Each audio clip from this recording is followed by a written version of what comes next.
आदरणीय शासन की स्टेज पर तो है ही कुछ नहीं। मैंने एक साखी बोली थी, पहले तो बहुत बहुत धन्यवाद सेक्रेटरी साहब जी का, अच्छे ढंग से उन्होंने समझाया है। तो मैं पत्रकार महोदय जी का भी बहुत बहुत धन्यवाद करता हूँ, हमारे बीच में आए हैं,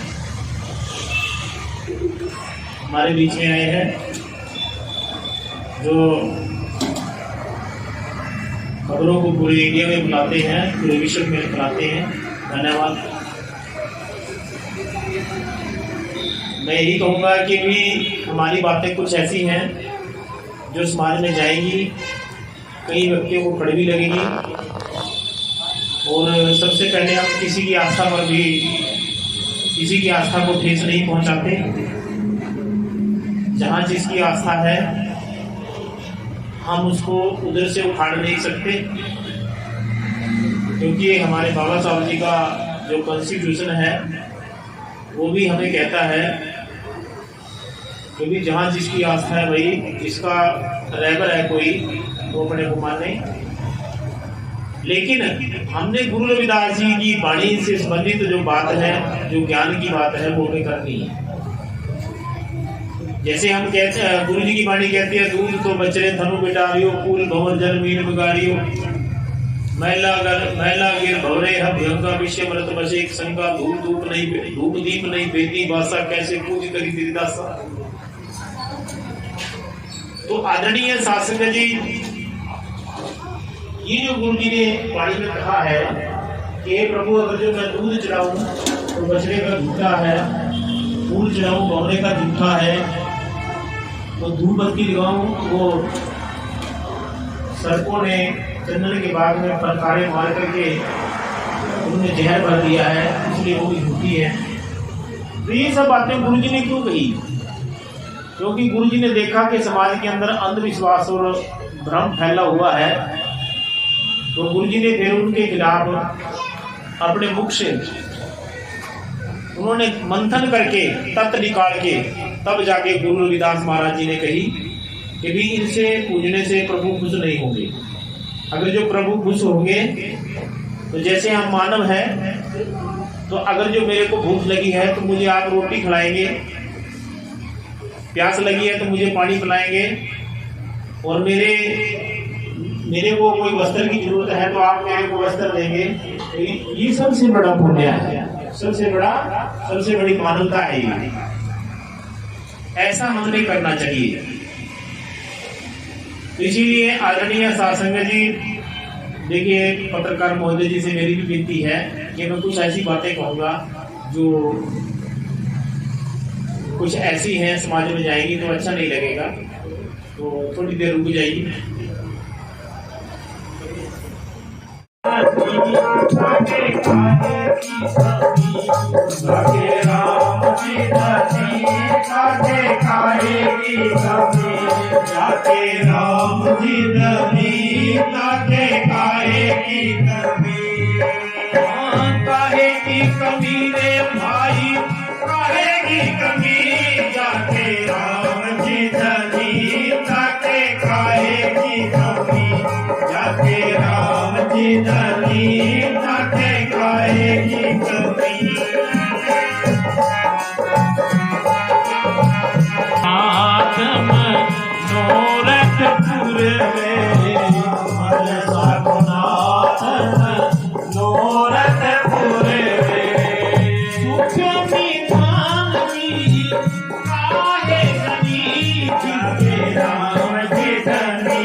सके वो सच ना जाने, खाए ना सके वो सच ना जाने।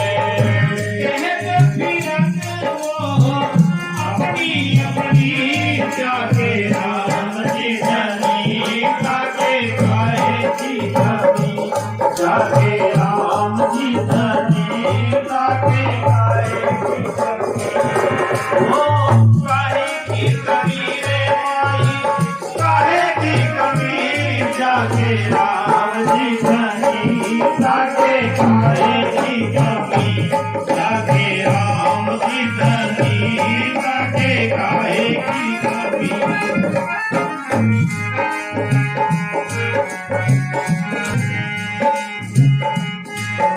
जो खजूर को माया मिल जाती है उसको खर्चना नहीं, तो उसका धन इसी तरह से बेकार हो जाता है। बेकार कैसे होता है? कवन काज कीर मन की माया, कवन काज कीर मन की माया। सर्प सिर के ऊपर रहस्य मणि, जाके राम जी धनी, जाके खाए की कमी, जाके राम जी धनी, जाके खाए की कमी। खाए की कमी रे भाई, खाए की कमी, जाके राम जी धनी, जाके खाए की कमी, जाके राम जी धनी, जाके खाए की कमी।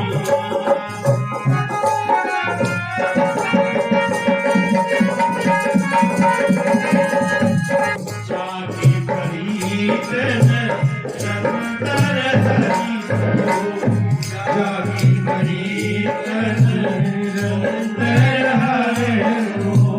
कह रविदास उनकी सदा ही बनी, जाके राम जी धनी, जाके खाए की कमी, जाके राम जी धनी, जाके खाए की कमी। खाए की कमी रे भाई, खाए की कमी, जाके राम जी धनी, जाके खाए की कमी, जाके राम जी धनी, जाके खाए की कमी। तो आदरणीय शास्त्री जी देखिए, सतगुरु रविदास महाराज जी कहते हैं जिसका प्यार सच्चे सेठ साहूकार से है, सबसे बड़े साहूकार से जिसका प्यार है, तो उसके खजाने सदा भरपूर रहते हैं, कोई कमी नहीं आएगी उसके घर में। जो सतगुरु रविदास महाराज जी को सच्चे मन से मानता है, सच्चे पातशाह उसकी हर मनोकामना पूरी करते हैं। आदरणीय शास्त्री जी, आपके मुंह से बोल भी नहीं निकलेगा, आपके कहने से पहले आपका काम हो जाएगा, लेकिन इसके लिए हमें विश्वास और सब्र, गुरु का आज्ञाकारी, गुरु का वचनबद्ध रहना, ये चीजें हमने अपने जीवन में अपनानी है और बुराइयों से दूर रहना है। जाकी प्रीत निरंतर हर्षो, कहे रविदास उसकी सदा ही बनी। गुरु महाराज कहते हैं अरे प्यार करके देखिए, नाम शब्द से प्यार करके देखिए, सेवा से प्यार करके देखिए, दान देने से खुश होकर के दान दीजिए गुरु के घर में, और खुश होकर सेवा करिए गुरु घर में। भूखों को, प्यासों को और अपंगों को और कोड़ी कलंकी को दान दो, उनकी सेवा करके देखिए आदरणीय शास्त्री जी। फिर देखिए प्रकृति का धन्यवाद करिए, प्रकृति को हर रोज नमस्कार करिए, फिर देखिए आपके जीवन में नया सवेरा हर समय होगा। तो इसीलिए आदरणीय शास्त्री जी, दुख क्यों आते हैं? हमें अपना इतिहास नहीं पता, हमें सच्ची जानकारी नहीं मिली, तो इसीलिए दुख आते हैं। अगर हमें सच्ची जानकारी मिल गई और हमें अपना इतिहास पता है, तो हम इतिहास जानने की जरूरत क्यों पड़ी है? क्योंकि कोई हमारा शोषण न कर ले, कोई हमें लूट ना ले। और जानकारी से हमें अपने रहबरों के बारे में पता चलेगा कि गुरु रविदास जी खाली सिर्फ धूपबत्ती लगाने से, उनकी फोटो लगाने से बात नहीं बनेगी, उनकी बात को जानने से बात बनेगी कि उन्होंने हमें कौन सी शिक्षा दी। इसी तरह से अब हमारे मसीहा 1891 में बाबा साहब जी आए। बाबा साहब जी ने आज हम बैठे हैं, हमारे को ये हक दिए धार्मिक प्रचार करने का, सभाएं, धार्मिक सभा इकट्ठा अमन चैन शांति के लिए प्रचार करने का हक जो है हमारे को बाबा साहब जी के आर्टिकल 19A-B-C-D ने दिया है। तो इसलिए आदरणीय शासन जी, वोट का अधिकार, आरक्षण, नौकरियों का अधिकार और शिक्षा प्राप्त करने का अधिकार, उनको याद करो माता सावित्रीबाई फुले, जिन्होंने सबसे पहले पूना के अंदर स्कूल खोला था। उस स्कूल को हम देख करके भी आए, अभी भी वो स्कूल है। तो इसलिए आदरणीय शासक जी, भीमा कोरेगांव जाना बहुत जरूरी है, जहाँ पर हमारा इतिहास मुकम्मल है। तो इसलिए आदरणीय शासक ये चीज़ें देखनी बहुत जरूरी है। जब तक आप नहीं देखोगे तो आपकी समझ में नहीं आएगा। तो वही बात जो गुरु रविदास जी कह गए 600-700 साल पहले, तो उसी को फॉलो कराया है बाबा साहब जी ने। उसी बात को उन्होंने फॉलो कराया है कि ज्ञान से नहीं समझेगा कोई, तो उन्होंने कलम की तलवार से सभी को समझाया है। इसीलिए आदरणीय शासक जी, मैं ज़्यादा समय न लेता हुआ आज का जो सत्संग फरमाया गया है इस पे ध्यान दें, अमल करें।